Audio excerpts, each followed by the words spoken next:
Hello students, welcome you all on CBC online platform. Students, ਅੱਜ ਆਪਾਂ ਆਪਣੇ start ਕਰਨ ਜਾ ਰਹੇ ਹਾਂ ਕਰੰਟ ਅਫੇਅਰਸ ਜੋ ਕਿ ਹੋਣਗੇ 25 ਮਾਰਚ ਤੇ। ਠੀਕ ਹੈ, ਤਾਂ ਇਸ ਕਲਾਸ ਵਿੱਚ ਆਪਾਂ ਇੰਪੋਰਟੈਂਟ ਆਪਣੇ ਅੱਜ ਦੇ 10 ਕਰੰਟ ਅਫੇਅਰਸ ਕਰਾਂਗੇ ਜੀ, ਜੋ ਕਿ ਸਪੈਸ਼ਲੀ ਹੋਣਗੇ ਐਸਐਸਸੀ ਨੂੰ ਫੋਕਸ ਕੀਤੇ ਜਾਣਗੇ, ਰੇਲਵੇ ਨੂੰ, ਸਟੇਟ ਜੌਬਸ ਨੂੰ, ਜਾਂ ਆਈਬੀਪੀਐਸ ਜਾਂ ਐਸਬੀਆਈ। ਠੀਕ ਹੈ, ਇਹਨਾਂ ਸਾਰੇ ਐਗਜ਼ਾਮਸ ਵਾਸਤੇ ਕਾਫੀ ਇੰਪੋਰਟੈਂਟ ਹੋਣਗੇ ਨੇ। ਸਪੈਸ਼ਲੀ ਇਹ ਕੀ ਹੈਗਾ ਵੀ ਜਿਹੜੇ ਕਰੰਟ ਅਫੇਅਰਸ ਆਪਾਂ ਕਰ ਰਹੇ ਹਾਂ ਉਹ ਨਾਲ ਪੰਜਾਬੀ ਮੀਡੀਅਮ 'ਚ ਕਰ ਰਹੇ ਹਾਂ। ਪੰਜਾਬੀ ਮੀਡੀਅਮ ਨਾਲ ਆਪਾਂ ਕਰੰਟ ਅਫੇਅਰਸ ਕਰ ਰਹੇ ਹਾਂ, ਬਹੁਤ ਵਧੀਆ ਗੱਲ ਹੈ। ਜੋ ਬੱਚੇ ਪੰਜਾਬੀ ਮੀਡੀਅਮ ਦੇ ਨੇ ਉਹਨਾਂ ਵਾਸਤੇ ਬਹੁਤ ਹੀ ਵਧੀਆ ਇਹ ਓਪਰਚੁਨਿਟੀ ਕਹਿ ਲਓ ਜਾਂ ਬਹੁਤ ਵਧੀਆ ਗੱਲ ਹੈ। ਠੀਕ ਹੈ, ਚਲੋ ਸਟਾਰਟ ਕਰਦੇ ਹਾਂ ਆਪਾਂ ਆਪਣੇ ਅੱਜ ਦੇ ਆਪਣੇ ਪਹਿਲੇ ਕਰੰਟ ਅਫੇਅਰ ਕੁਐਸਚਨ। ਠੀਕ ਹੈ, ਬਸ ਉਸ ਤੋਂ ਪਹਿਲਾਂ ਆਪਣੀ ਸੇਲ, ਜੋ ਆਪਣੀ 2 ਡੇਜ਼ ਦੀ ਬਿਗ ਸੇਲ ਲੱਗਣ ਜਾ ਰਹੀ ਰਾਜੇ। ਠੀਕ ਹੈ, ਉਸ ਬਾਰੇ ਤੁਹਾਨੂੰ ਸਾਰਿਆਂ ਨੂੰ ਪਤਾ ਹੋਣਾ ਚਾਹੀਦਾ। 2 ਡੇਜ਼ ਬਿਗ ਸੇਲ ਲੱਗਣ ਜਾ ਰਹੀ ਹੈ, ਜਿਸ ਵਿੱਚ ਹਿਊਜ ਡਿਸਕਾਊਂਟ ਆਪਾਂ ਦੇਵਾਂਗੇ ਔਨ ਪੰਜਾਬ ਜੌਬਸ। ਠੀਕ ਹੈ, ਪੰਜਾਬ ਪੀਸੀਐਸ ਦੇ ਕੋਰਸਿਸ ਦੇ ਉੱਪਰ, ਯੂਪੀਐਸਸੀ ਦੇ ਕੋਰਸ ਉੱਪਰ, ਸਾਰੇ ਕੋਰਸਿਸ ਉੱਪਰ ਇੱਕ ਅਨਬਲੀਵੇਬਲ ਡਿਸਕਾਊਂਟ ਹੋਵੇਗਾ, ਜੋ ਤੁਸੀਂ ਕਿਸੇ ਨੇ ਸੋਚਿਆ ਨਹੀਂ ਹੋਵੇਗਾ ਵੀ ਇੱਥੋਂ ਤੱਕ ਵੀ ਡਿਸਕਾਊਂਟ ਦਿੱਤਾ ਜਾ ਸਕਦਾ। ਠੀਕ ਹੈ, ਅਤੇ ਬਹੁਤ ਵਧੀਆ ਉਸ ਵਿੱਚ ਸਟੱਡੀ ਮਟੀਰੀਅਲ ਵਗੈਰਾ, ਕਲਾਸ ਵਗੈਰਾ ਹੋਣਗੀਆਂ, ਐਂਡ ਤੁਹਾਡਾ ਜਿਹੜਾ ਸਰਕਾਰੀ ਨੌਕਰੀ 'ਤੇ ਲੱਗਣ ਦਾ ਇੱਕ ਸੁਪਨਾ ਉਹ ਹਮੇਸ਼ਾ ਲਈ ਪੂਰਾ ਹੋ ਜਾਵੇਗਾ। ਹਮੇਸ਼ਾ ਲਈ ਪੂਰਾ ਹੋ ਜਾਵੇਗਾ ਮੀਨਸ ਤੁਹਾਨੂੰ ਹੋਰ ਕਿਸੇ ਗੱਲ ਦੀ ਤੋੜ ਨਹੀਂ ਰਹਿ ਜਾਵੇਗੀ। ਇੱਕ ਸਰਕਾਰੀ ਜੌਬ 'ਤੇ ਲੱਗ ਗਏ ਫਿਰ ਤੁਹਾਨੂੰ ਇੱਧਰ ਉੱਧਰ ਦੇਖਣ ਦੀ ਲੋੜ ਨਹੀਂ। ਠੀਕ ਹੈ, ਚਲੋ ਪਹਿਲਾ ਕੁਐਸਚਨ ਕੀ ਆਪਣੇ ਕੋਲ? ਪਹਿਲਾ ਕੁਐਸਚਨ ਹੈਗਾ, who has become the first para athlete to receive Padma Bhushan award. ਜੋ ਪਹਿਲਾ ਪੈਰਾ मीन्स इन्हें क्या है, who has become the first para athlete. कौन है पहला पैरा एथलीट जिसनों पद्म भूषण अवार्ड मिले? पैरा एथलीट कौन है राजे? काफ़ी इंपॉर्टेंट क्वेश्चन है। पैरा एथलीट है राजे दविंद्रा हीरिया। दविंद्रा हीरिया इज़ द पैरा एथलीट जिसनों पद्म विभूषण अवार्ड नाल सन्मानित किया गया।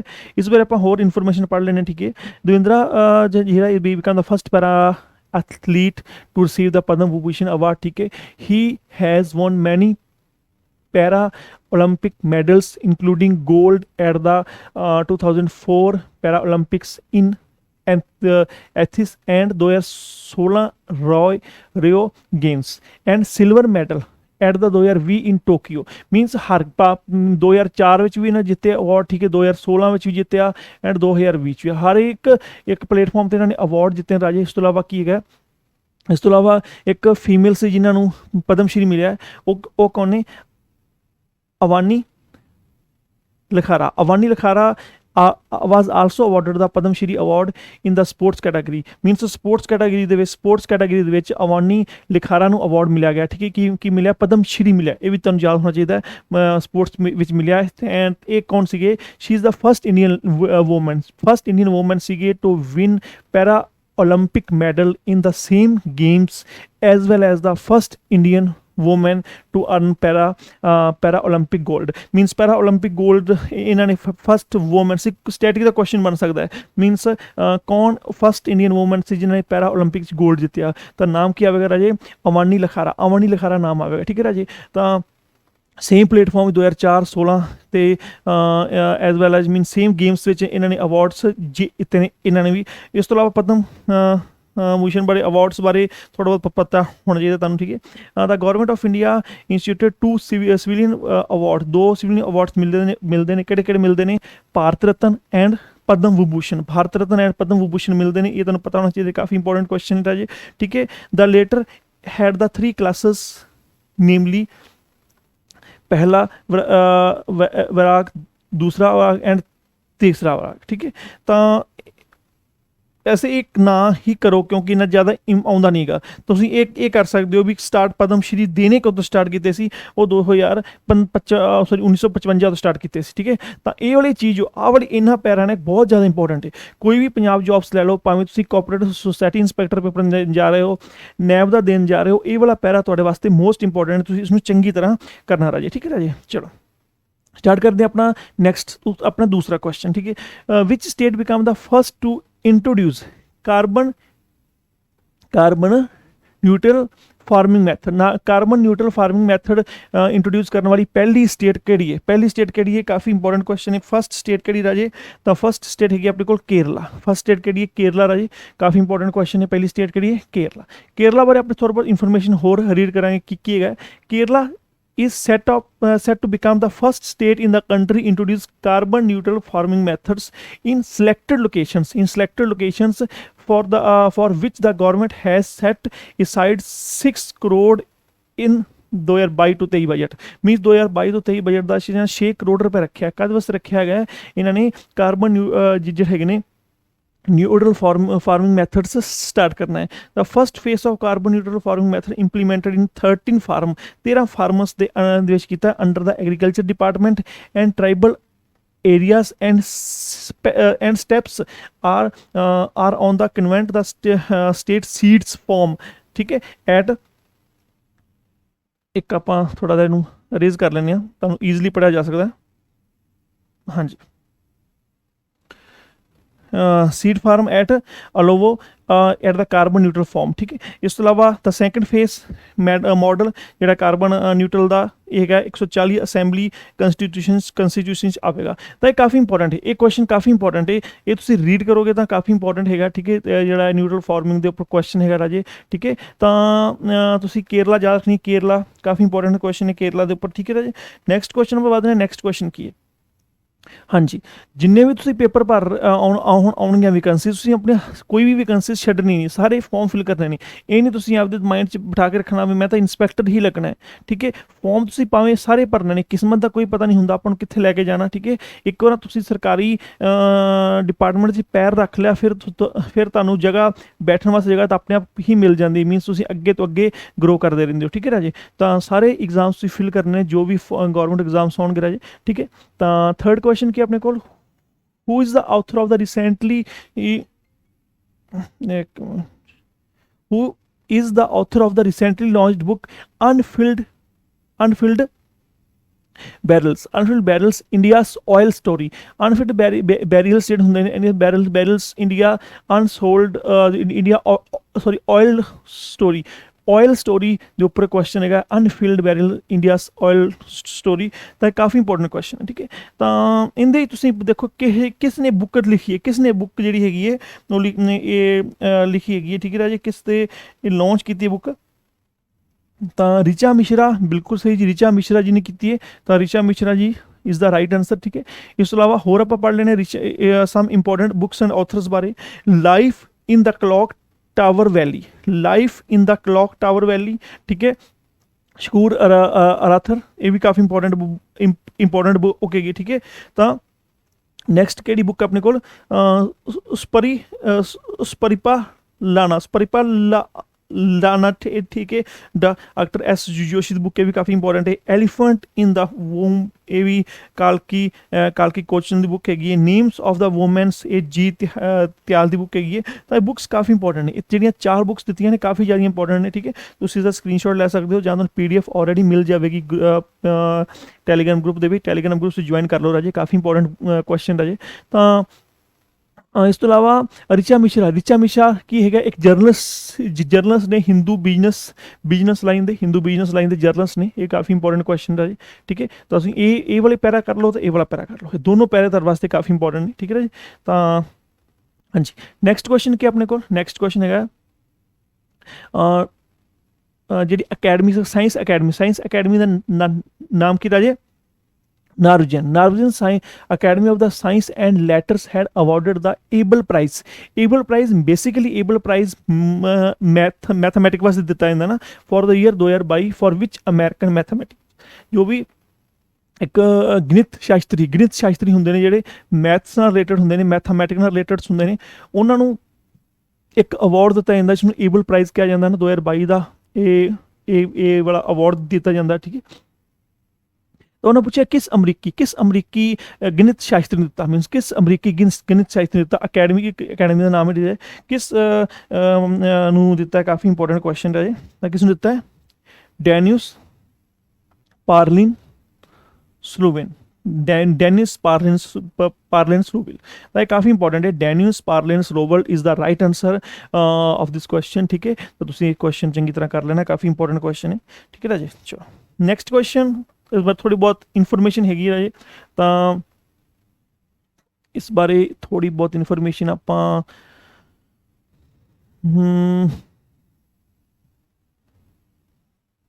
पंजाब लैवल दे वास्ते कोई ज़्यादा इंपॉर्टेंट नहीं, अगर PCS या UPSC कर रहे हो तो इंपॉर्टेंट है तुहाडे वास्ते जिहड़ी जिन्नी भी इन्होंने अपना ਇਨਫੋਰਮੇਸ਼ਨ ਦਿੱਤੀ ਹੈ, ਵੈਸੇ ਜ਼ਿਆਦਾ ਇੰਪੋਰਟੈਂਟ ਨਹੀਂ ਹੈਗੀ, ਜਦ ਨਾ ਛੱਡ ਵੀ ਦੋਗੇ ਤਾਂ ਵੀ ਤੁਹਾਡਾ ਚੱਲ ਜਾਏਗਾ, ਠੀਕ ਹੈ। ਨੈਕਸਟ ਕੁਐਸਚਨ ਕੀ ਹੈ ਜੀ, Abhishek Chatterjee who has passed away recently, an actor of which language film industry? ਤਾਂ ਅਭਿਸ਼ੇਕ ਚੈਟਰਜੀ ਜਿਹੜਾ ਸੀ, ਜਿਹਨਾਂ ਦੀ ਡੈਥ ਹੋ ਗਈ recently, was A actor of which language, ਕਿਹੜੀ ਲੈਂਗੁਏਜ ਦੇ ਉਹ ਐਕਟਰ ਸੀਗੇ, ਕਿਸ ਲੈਂਗੁਏਜ ਦੇ ਉਹ ਅਭਿਨੇਤਾ ਸੀਗੇ, ਠੀਕ ਹੈ ਰਾਜੇ। ਕਾਫੀ ਇੰਪੋਰਟੈਂਟ ਕੁਐਸਚਨ ਹੈ, ਕਿਸ ਦੇ ਅਭਿਨੇਤਾ ਸੀਗੇ ਇਹ ਵਾਲੇ। ਹਾਂਜੀ, ਪੰਜਵਾਂ ਕੁਐਸਚਨ ਕਾਫੀ ਇੰਪੋਰਟੈਂਟ ਕੁਐਸਚਨ ਹੈ ਜੀ। ਬੰਗਾਲੀ, ਕਿਸ ਦੇ? ਬੰਗਾਲੀ ਦਾ ਰਾਈਟ ਆਂਸਰ।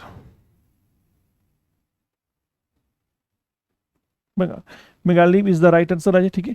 ਇਹ ਤੁਸੀਂ ਕਰਨਾ ਹੈ, ਕਾਫੀ ਇੰਪੋਰਟੈਂਟ ਕੁਐਸਚਨ ਹੈ। ਤਾਂ ਅਭਿਸ਼ੇਕ ਚੈਟਰਜੀ ਜੋ ਬੰਗਾਲੀ ਦੇ ਇੱਕ ਮਹਾਨ ਨੇਤਾ ਜੇ ਐਕਟਰ ਸੀਗੇ, ਜੇ 57 ਸਾਲ ਦੀ ਡੈਥ ਹੋ ਗਈ, ਠੀਕ ਹੈ। ਤਾਂ Abhishek Chatterjee has debut in the Bengali film with path Bhola in 1986, which was directed by the Tarun Mazumdar ਨੇ ਇਸ ਨੂੰ ਫਿਲਮ ਨੂੰ ਡਾਇਰੈਕਟ ਕੀਤਾ ਸੀ, ਠੀਕ ਹੈ। Chatterjee was one of the leading man of the Bengali cinema in the late 80s, 80 ਦਸ਼ਕ ਤੋਂ ਬਾਅਦ ਐਂਡ 90 ਤੋਂ ਪਹਿਲਾਂ, 80 ਤੋਂ ਬਾਅਦ ਤਾਂ 90 ਤੋਂ ਪਹਿਲਾਂ ਦੇ ਇੱਕ ਬਹੁਤ ਵਧੀਆ ਇੱਕ ਕਹਿ ਦਿਓ ਵੀ ਲੀਡਿੰਗ ਮੈਨ ਸੀ ਬੰਗਾਲੀ ਸਿਨੇਮਾ ਦੇ, ਇਹ ਤੁਹਾਨੂੰ ਪਤਾ ਹੋਣਾ ਚਾਹੀਦਾ, ਠੀਕ ਹੈ ਰਾਜੇ। ਤਾਂ ਇਸ ਤੋਂ ਇਲਾਵਾ ਜ਼ਿਆਦਾ ਨਹੀਂ, ਬਸ ਇਹ ਇੰਨਾ ਕਰ ਸਕਦੇ ਹੋ ਵੀ ਫਸਟ ਫਿਲਮ ਕਿਹੜੀ ਸੀ, ਪਾਥ ਭੋਲਾ ਸੀ, 1986 'ਚ ਆਈ ਸੀ, ਜੋ ਡਾਇਰੈਕਟਡ ਕਿਸਨੇ ਕੀਤੀ ਸੀ? ਤਰੁਣ ਮਜ਼ੂਮਦਾਰ ਨੇ ਕੀਤੀ ਸੀ ਰਾਜੇ, ਠੀਕ ਹੈ। ਇਸ ਤੋਂ ਇਲਾਵਾ Chatterjee was the one of the leading man of the Bengali ਇੱਕ ਸਿਨੇਮਾ ਦੇ 80 ਦੇ ਦਸ਼ਕ ਤੋਂ ਬਾਅਦ ਤੇ 90 ਤੋਂ ਪਹਿਲਾਂ ਦੇ ਕਾਫੀ ਮਹਾਨ ਨੇਤਾ ਨੇ, 10 ਸਾਲ ਦਾ ਪੀਰੀਅਡ ਤੁਸੀਂ ਲਗਾ ਲਓ, ਠੀਕ ਹੈ।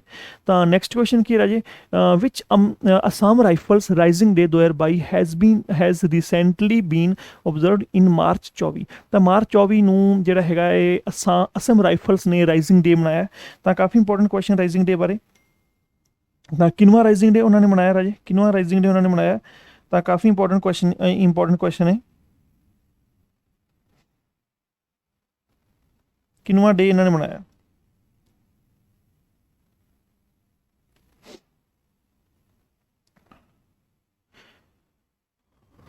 ਕਿੰਨੇ ਮਨਾਇਆ? 187ਵਾਂ 187th ਇਹਨਾਂ ਨੇ ਡੇ ਮਨਾਇਆ। ਕਦੋਂ ਤੋਂ ਮਨਾਉਣਾ ਸਟਾਰਟ ਕੀਤਾ? ਹੁਣ ਕੀ ਚੱਲ ਰਿਹਾ? ਹੁਣ 2022 ਚੱਲ ਰਿਹਾ। ਕੀ ਚੱਲ ਰਿਹਾ? 2022 ਚੱਲ ਰਿਹਾ। ਕਦੋਂ ਤੋਂ ਮਨਾਉਣ ਲੱਗੇ ਹੋਣਗੇ? ਇਹ ਲੱਗੇ ਹੋਣਗੇ ਰਾਜੇ 1835 ਤੋਂ। 1835 ਤੋਂ ਇਹ ਡੇ ਮਨਾਉਣ ਲੱਗੇ ਨੇ। ਬ੍ਰਿਟਿਸ਼ ਰੂਲ ਦੇ ਅੰਡਰ ਇਹਨਾਂ ਨੇ ਅਸਮ ਰਾਈਫਲਸ ਨੇ ਆਪਣਾ ਡੇ ਮਨਾਉਣਾ ਸਟਾਰਟ ਕੀਤਾ ਸੀ। ਇਸ ਬਾਰੇ ਹੋਰ ਆਪਾਂ ਦੇਖ ਲੈਂਦੇ ਹਾਂ। Assam rifles rising day observe every year on 24th of India to celebrated honors of the Assam Rifles who served the country in a number of conflicts including both the World War, ठीक है। इस तो अलावा कि Assam rifles rising day 2022 marks as the 187th rising day of the Assam Rifles, which are also oldest paramilitary forces। oldest paramilitary forces ने India ਦੇ ਇੱਕ ਯਾਦ ਰੱਖ ਸਕਦੇ ਹੋ, ठीक है। ब्रिटिश ਰਾਜ ਦੇ oldest ਜਿਹੜੇ ਹੈਗੇ ਨੇ, ब्रिटिश टाइम ਦੇ oldest ਇੱਕ ਉਹ ब्रिटिश टाइम ਦੇ ਇੱਕ ओल्डेस्ट पैरामिलिटरी फोर्सेस ने इंडिया की हिस्टरी की आप गल करिए तो Assam Rifles is the oldest branch of Indian army आ गया ना राजे, which date back to 1835 under the British Raj. जो ब्रिटिश राज से 1835 उदों का ये असम राइफल चल रहा है। At the time it was rising under the name of, किस नेम नाल ये जिहड़ा राइजिंग हो रहा है, ये राजे हो रहा है चाचर लीव के नाम नाल हो रहा है। The present name Assam Rifle has been used only since 1917। ਤਾਂ since 1917 ਉਸਦੇ ਨਾਮ ਆਪਾਂ ਯੂਜ਼ ਕਰ ਰਹੇ ਹਾਂ। ਇਸ ਤੋਂ ਬਾਅਦ ਫੈਕਟ ਕੀ ਨੇ ਇਹਦੇ ਬਾਰੇ? ਫੈਕਟ ਤਾਂ ਕਰ ਲਓ, ਚਲੋ ਫੈਕਟ ਵੀ ਇੰਪੋਰਟੈਂਟ ਨੇ, ਠੀਕ ਹੈ ਜੀ। ਤਾਂ ਮੇਨਲੀ ਜਿਹੜੇ ਅਸਮ ਰਾਈਫਲਸ ਕੀ ਹੈ, Assam rifle is the only paramilitary force which the dual control structure. Dual control only paramilitary. ਹੁਣ ਕੁਐਸਚਨ ਪੁੱਛ ਸਕਦੇ ਨੇ ਵੀ ਕਿਹੜੀ ਐਵੇਂ ਦੀ ਫੋਰਸ ਹੈ ਆਪਣੀ ਜਿਸ ਦਾ ਡਿਊਲ ਕੰਟਰੋਲ ਸਿਸਟਮ ਹੈਗਾ। Assam rifle also served after the Chinese, ਜਦੋਂ ਚਾਈਨੀਜ਼ ਨੇ ਤਿੱਬਤ ਨੂੰ ਤੇ ਕਬਜ਼ਾ ਕੀਤਾ ਨਾ, ਤੇ ਚਾਈਨੀਜ਼ ਤਿੱਬਤ ਕਬਜ਼ਾ ਕੀਤਾ। Where was the tasked with the manning the Tibetan border। Tibet ਦੇ ਬਾਰਡਰ ਤੇ ਗਏ ਸੀ, ਠੀਕ ਹੈ ਜੀ। ਇਸ ਤੋਂ ਇਲਾਵਾ the force also has been instrument maintaining of the law and order in Arunachal Pradesh. Means ਕਹਿਣ ਦਾ ਮਤਲਬ ਹੈਗਾ ਵੀ ਇਹ ਜਿਹੜੇ ਅਸਮ ਰਾਈਫਲਸ ਵਾਲੇ ਹੈਗੇ ਨੇ, ਅਸਮ ਰਾਈਫਲਸ ਤਿੱਬਤ ਦੇ ਵਿੱਚ ਇੰਡੀਆ ਦੀ ਰਾਖੀ ਕਰਦੇ ਨੇ। ਇਸ ਤੋਂ ਇਲਾਵਾ ਇਹ ਅਰੁਣਾਚਲ ਪ੍ਰਦੇਸ਼ ਦੇ ਜਿਹੜਾ ਹੈਗਾ ਲਾਅ ਐਂਡ ਆਰਡਰ ਨੂੰ ਵੀ ਮੇਨਟੇਨ ਕਰਕੇ ਰੱਖਦੇ ਨੇ। ਕਾਫੀ ਇੰਪੋਰਟੈਂਟ ਕੁਐਸਚਨ ਹੈ, ਠੀਕ ਹੈ, ਤੁਸੀਂ ਇਸਨੂੰ ਰੀਡ ਕਰ ਸਕਦੇ ਹੋ ਰਾਜੇ। ਨੈਕਸਟ ਕੁਐਸਚਨ ਨਾਲ ਵਧੀਏ। ਨੈਕਸਟ ਕੁਐਸਚਨ ਕੀ ਹੈ, which of the following day recently observe on the 24 March ਨੂੰ ਹੋਰ ਕਿਹੜਾ ਡੇ ਆਪਾਂ ਸੈਲੀਬ੍ਰੇਟ ਕੀਤਾ ਗਿਆ? ਇੱਕ ਤਾਂ ਆਪਾਂ ਕੀਤਾ ਗਿਆ ਅਸਮ ਰਾਈਫਲਸ। ਅਸਮ ਰਾਈਫਲਸ ਤੋਂ ਇਲਾਵਾ ਦੂਸਰਾ ਡੇ ਕਿਹੜਾ ਹੈ? ਵਰਲਡ ਵਾਟਰ ਡੇ ਆ, ਜਾਂ ਹੈਲਥ ਡੇ ਆ, ਜਾਂ ਟਿਊਬਰਕਲੋਸ ਡੇ ਆ, ਜਾਂ ਵਰਲਡ ਪੋਟਰੀ ਡੇ ਆ, ਜਾਂ ਮੈਟਰੋਲੋਜੀਕਲ ਡੇ ਆ? ਕਿਹੜਾ ਰਾਜੇ ਹੈਗਾ? ਕਾਫੀ ਇੰਪੋਰਟੈਂਟ ਕੁਐਸਚਨ ਹੈ।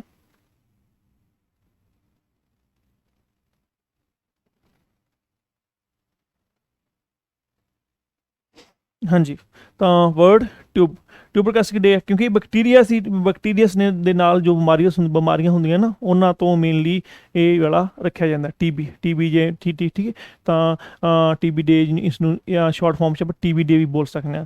ਥੀਮ ਕੀ ਸੀ 2022 ਦੀ ਟੀਬੀ ਦੀ? Invest to end TB save lives. Invest to end TB save lives ਨਾ। ਤਾਂ world TB day 2022 theme focus on the need of the investment and resources that are necessary ਇਸ ਜਿਹੜੀ ਹੈਗੀ ਹੈ ਇਹਨੂੰ ਐਡਰੀਕੇਟ ਕਰਨੀ ਨੈਸੈਸਿਟੀ ਰਾਜੇ। ਕਾਫੀ ਇੰਪੋਰਟੈਂਟ ਕੁਐਸਚਨ ਰਾਜੇ। ਤਾਂ ਹਿਸਟਰੀ ਦੇ ਵਿੱਚ ਆਪਾਂ ਹਿਸਟਰੀ ਜਾਣ ਦੀ ਵੈਸੇ ਲੋੜ ਨਹੀਂ ਜ਼ਿਆਦਾ, ਕਿਉਂਕਿ ਇੰਨਾ ਜ਼ਿਆਦਾ ਆਉਂਦਾ ਨਹੀਂ, ਜਾਂ ਤੁਸੀਂ ਸਿਰਫ ਇਹ ਪੜ੍ਹ ਸਕਦੇ ਹੋ ਵੀ ਕਦੋਂ ਕਿਸ ਨੇ ਫਾਊਂਡ ਕੀਤਾ। ਤਾਂ ਰੋਬਰਟ ਕੁਚ ਨੇ ਇਸਨੂੰ ਫਾਊਂਡ ਕੀਤਾ ਸੀ 1882 'ਚ। ਇਹ ਤੁਸੀਂ ਯਾਦ ਰੱਖ ਸਕਦੇ ਹੋ। It was A day in 1882 that Robert ਨੇ ਅਨਾਊਂਸ ਕੀਤੀ ਸੀ ਵੀ ਇਹ ਬਿਮਾਰੀ ਹੈਗੀ ਰਾਜੇ, ਠੀਕ ਹੈ। ਇਸ ਤੋਂ ਇਲਾਵਾ ਕੀ ਹੈਗਾ? ਇਸ ਤੋਂ ਇਲਾਵਾ 1995 ਦੇ ਵਿੱਚ WHO ਨੇ ਕੀਤਾ। ਤਾਂ ਇਹ ਥੋੜ੍ਹੀ ਬਹੁਤ ਜ਼ਿਆਦਾ ਆਉਣ ਵਾਲੀਆਂ ਚੀਜ਼ਾਂ ਨਹੀਂ ਹੈਗੀਆਂ, ਸਿਰਫ ਇਹ ਚੀਜ਼ਾਂ ਕਰ ਲਓ। 1995 'ਚ ਇਹਨਾਂ ਨੇ WHO ਨੇ ਕੀਤਾ, ਠੀਕ ਹੈ। 1882 ਨੂੰ ਫਾਊਂਡ ਕਿਸ ਨੇ ਕੀਤਾ ਸੀ? ਰੋਬਰਟ ਕੁਚ ਨੇ ਕੀਤਾ ਸੀ, ਠੀਕ ਹੈ ਰਾਜੇ। ਚਲੋ, ਹਾਂਜੀ। ਨੈਕਸਟ ਆਪਣਾ 8th ਕੁਐਸਚਨ ਕੀ ਹੈਗਾ? Which overseas bank in India has launched green deposit program. Green deposit program ਕਿਸ ਨੇ ਸਟਾਰਟ ਕੀਤਾ? DBS ਨੇ ਕੀਤਾ, OCBC ਨੇ ਕੀਤਾ, POSB ਨੇ ਕੀਤਾ, ਜਾਂ ਸਿਟੀ ਬੈਂਕ ਨੇ ਕੀਤਾ, ਜਾਂ ਯੂਨੀਅਨ ਯੂਨਾਈਟਿਡ ਬੈਂਕ ਨੇ ਕੀਤਾ? ਕਿਸ ਨੇ ਕੀਤਾ ਰਾਜੇ? ਤਾਂ DBS ਨੇ ਕੀਤਾ ਰਾਜੇ green deposit programme. DBS bank ਨੇ ਕੀਤਾ। DBS ਦੇ ਬੈਂਕ ਬਾਰੇ ਆਪਾਂ ਥੋੜ੍ਹੀ ਬਹੁਤ ਨੌਲੇਜ ਪੜ੍ਹ ਲੈਣਾ ਕੀ ਹੈਗਾ, ਠੀਕ ਹੈ। ਤਾਂ DBS has announce to launch its green deposit programme to corporate ਜੋ ਕਲਾਇੰਟਸ ਨੇ, providing a simple way for companies to support the environmental friendly projects. DBS bank ਨੇ ਜੋ ਇਹਨਾਂ ਨੇ ਇੱਕ ਗ੍ਰੀਨ ਡਿਪੋਜ਼ਿਟ ਦਾ ਕੰਸੈਪਟ ਸਟਾਰਟ ਕੀਤਾ ਹੈ। DBS bank is one of the few bank globally to integrate sustainable development goals by offering lending ਜਿਹੜੇ ਹੁੰਦੇ ਲੈਂਡਿੰਗਸ ਹੁੰਦੇ ਨੇ, ਐਂਡ ਟ੍ਰੇਡ ਕ੍ਰੈਡਿਟ ਸੋਲਿਊਸ਼ਨ। ਮੀਨ ਕਹਿਣ ਦਾ ਮਤਲਬ ਹੈਗਾ ਵੀ ਇੱਕ ਵਧੀਆ ਕਹਿ ਦਿਓ ਵੀ ਇੱਕ ਇੰਡਸਟਰੀ ਨੂੰ ਪ੍ਰਮੋਟ ਕਰ ਰਿਹਾ ਹੈ, ਜਾਂ ਇਨਵਾਇਰਮੈਂਟਲ ਫਰੈਂਡਲੀ ਇੱਕ ਬੈਂਕ ਹੈਗਾ, ਠੀਕ ਹੈ। ਕੀ ਪੁਆਇੰਟਸ ਆਫ ਦਾ ਬੈਂਕ, ਜਿਹੜੇ ਕੀ ਪੁਆਇੰਟਸ ਤੁਸੀਂ ਕਰਨੇ ਤੇ ਕਰ ਲਓ, ਕੈਸੇ ਇੰਨਾ ਜ਼ਿਆਦਾ ਇੰਪੋਰਟੈਂਟ ਨਹੀਂ ਹੈਗਾ, ਕਿਉਂਕਿ ਇਹ ਹੈਗਾ ਇਹਦੇ ਵੀ ਲੋਨ ਡਿਸਟਰੀਬਿਊਟ ਕਰਦਾ, ਠੀਕ ਹੈ। ਲੋਨ ਬਿਜ਼ਨਸ ਵਾਸਤੇ ਲੋਨ ਦਿੰਦਾ, ਜਾਂ ਠੀਕ ਹੈ। ਇਹ ਵਾਲੀਆਂ ਚੀਜ਼ਾਂ ਨੇ। ਤਾਂ ਹੁਣ ਇਹਨਾਂ ਕੀ ਕੀਤਾ? ਹੁਣ ਉਹਨਾਂ ਨੇ ਗ੍ਰੀਨ ਡਿਪੋਜ਼ਿਟ ਪ੍ਰੋਡਕਟ ਸਟਾਰਟ ਕੀਤਾ ਰਾਜੇ, ਇਹ ਤੁਸੀਂ ਪੜ੍ਹ ਸਕਦੇ ਹੋ, ਠੀਕ ਹੈ। ਇਸ ਤੋਂ ਇਲਾਵਾ ਕੀ ਨਵਾਂ 9th ਕੁਐਸਚਨ ਕੀ? Recently which space agency has rolled out the